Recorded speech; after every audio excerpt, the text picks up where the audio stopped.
এই শীতে সকালও কিংবা বিকাল যদি এরকম করে পুর ভরা বাঁধাকপির পরোটা থাকে তাহলে কেমন হয় কোন দেখি। আর দেখছেন ভিতরটা কত সুন্দর ফুলছে, আর বাঁধাকপির পুরটা কিন্তু গোটা পরোটায় ছড়ায় রয়েছে। নমস্কার বন্ধুরা, কেমন আছেন সবাই? আমি রিঙ্কু শখের রান্নাঘরে আপনাকে সবার নিমন্ত্রণ। আজকে বানাবো স্বাস্থ্যকর বাঁধাকপির পরোটা। দেখতে যেমন সুন্দর এবং খাইতে তো অসম্ভব স্বাদ। তাই দেরি না করে চলেন পরোটাটা বানানো শুরু করে দিই। পুরো ভিডিওটা দেখতে থাকেন, আশা করি আপনাকে খুবই ভালো লাগবে। পরোটা বানানোর নিকে ময়দা মাখামু, তার নাকি বড় একটা বাটি নিছি।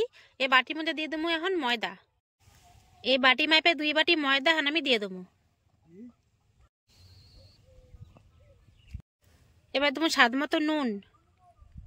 পরোটা খাই যেন গ্যাস অম্বল না হয় তার নাকি দেবো অল্প করে জোয়ান,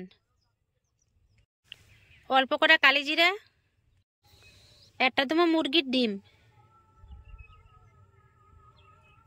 অল্প একটু সাদা তেল। হাত দিয়ে একসাথে ভালো করে ময়াম দিয়ে নেবো। ময়দা ভালো করে ময়াম দেওয়া হয়ে গেছে। এবার অল্প অল্প করে জল দিয়ে বেশ সুন্দর করে মাখায় নেবো।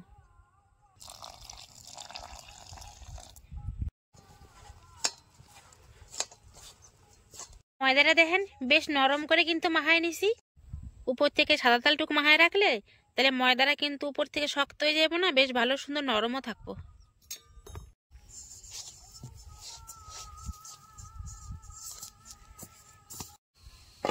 ময়দাটা ঢাকা দেওয়া থাক, ততক্ষণে বাঁধাকপির পুরটা রেডি করে হেলামু। উনান জ্বালে কড়াই চাপাই দিছি, কড়াইতে এখন দিয়ে দেবো সরষের তেল। কড়াইয়ের তেল গরম হয়ে গেছে, এখন দিয়ে দেবো 5 ফোড়ন সোমবার। এবার দেবো আদা কুচি আর কাঁচা লঙ্কা কুচি। নাইড়ে ছেড়ে ভালো করে একটু ভাজে নেবো।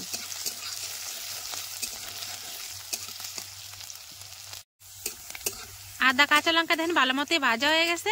এবার মিহি করে কুচায় রাখা বাঁধাকপিটাও দিয়ে দেবো। বাঁধাকপি যত মিহি করে কুচাবেন তত বেশি ভালো হয়ে যাবে।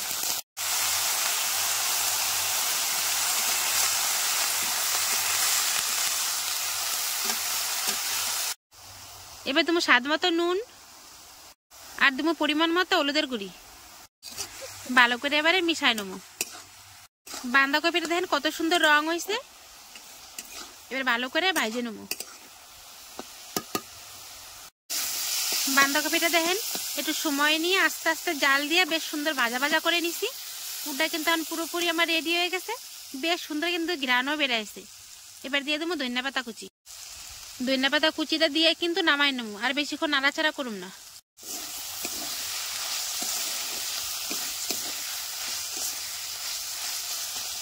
ব্যাস হয়ে গেছে বাঁধাকপির পুর আমার রেডি। এবারে চলে নামাই নি। বাঁধাকপির পুরটা থালের মধ্যে নামাই নিছি। এটা এখন ঠান্ডা হতে থাক, ততক্ষণে চলে ময়দাটা একবার ছেনে নেবো। উপর থেকে অল্প একটু তেল দিছিলাম, দেখা উপরটা কিন্তু শুকায় যায় নাই।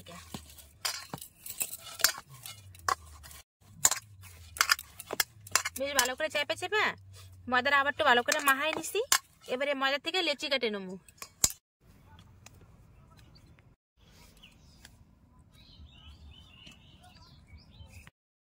এক টুকরা লেচি নিয়ে অল্প একটু ময়দা ছড়াই এখন রুটির মতো করে বেলে নেবো।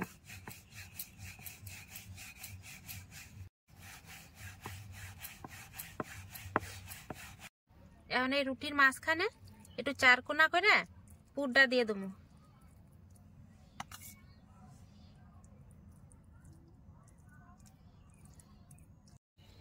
এবার এই পাশ থেকে এরকম করে ভাঁজ করে উঠাই দেবো, আর উপরে দিয়ে দেবো আঙুলে করে একটুখানি জল। তারপরে এই পাশের বাঁশটা উঠাইয়া এটার উপরে উঠাইয়া ধান আটকাই দেবো। এই যে এখানে জল দেওয়া রয়েছে তার নিয়ে কিন্তু এটা খুলে যাওয়ার কোনো ভয় থাকবো না।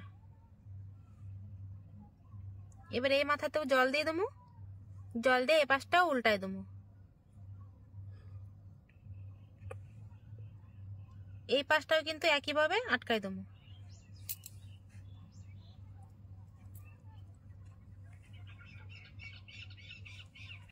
এবার উপর থেকে হালকা একটুখানি ময়দা ছড়াইয়া আলতো ভাবে একটুখানি বেলে নেবো। এতে বাঁধাকপির পুরটা সব জায়গায় সমানভাবে ছড়াইব। আর একটু বড় হইব আর পাতলা হইব। ব্যাস হয়ে গেছে। একটা পরোটা আমার তৈরি হয়ে গেছে। এরকম করে সব করে পরোটা আমি বানাই নেবো।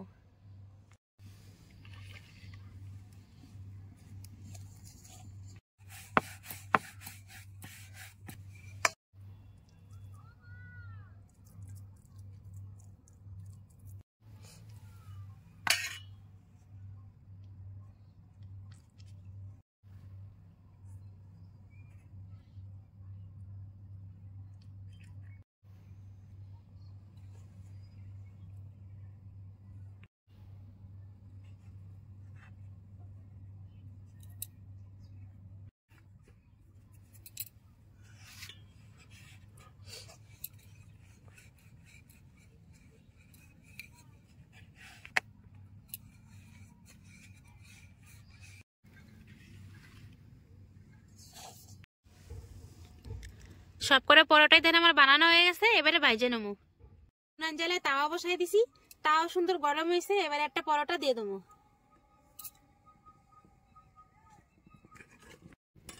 শুকনো খোলা আগে এপিট এপিট ভালো করে ছেঁকে নেবো।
সন্ধ্যা বা সকাল হাতে রয়েছে এমন গরম গরম পরোটা। আজকে তো আমি সন্ধ্যাবেলায় খামু, চারিদিকে অন্ধকার তো বুঝাই যাওয়া ধরছে। এবার ধোঁয়া ওঠা গরম গরম পরোটাটা খাই দাম, কেমন স্বাদ লাগা ধরছে। কতটা নরম হয়েছে দেখছেন তো। এটা খালি মাত্র ডিম দেওয়া নেগে কিন্তু হয়েছে।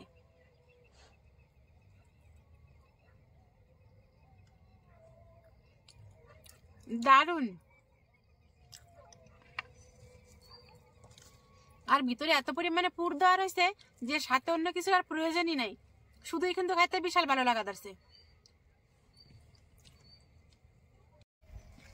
পরোটাটা যখন করছিলাম ময়দা মাখার সময় তো ময়দার মধ্যে জোয়ান দিছিলাম, সেই জোয়ানের ভাজার কি সুন্দর গন্ধ উঠছে। আর এই জোয়ানটা নিয়ে কিন্তু গ্যাস অম্বলটাও কিন্তু হইব না পরোটাটা খাইলে। দারুণ, অসাধারণ স্বাদ। যদি আপনাকে আমার এই সহজ রেসিপি পরোটার যদি ভালো লাগে তাহলে অবশ্যই এটা লাইক, কমেন্ট, শেয়ার আর সাবস্ক্রাইব করতে কিন্তু ভুলবেন না।